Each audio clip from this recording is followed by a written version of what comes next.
एका छोट्या गावात सानिका नावाची एक मुलगी राहत होती.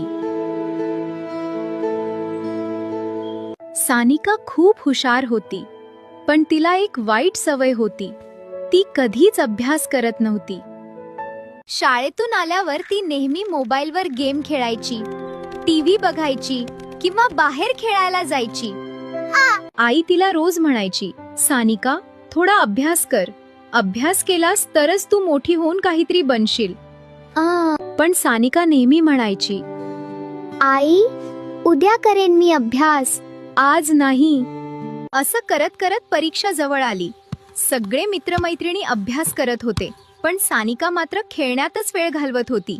परीक्षेचा दिवस आला. प्रश्नपत्रिका हातात घेताच सानिकाला कळलं तिला काहीच येत नाही. तिच्या डोळ्यात पाणी आलं.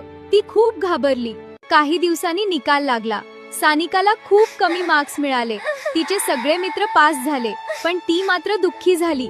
त्या दिवशी सानिकाने आईला मिठी मारली आणि म्हणाली, आई, माझी चूक झाली. मी अभ्यास केला नाही. आता मी रोज अभ्यास करेन. त्या दिवसापासून सानिका रोज थोडा थोडा अभ्यास करू लागली. पुढच्या परीक्षेत तिला चांगले मार्क्स मिळाले.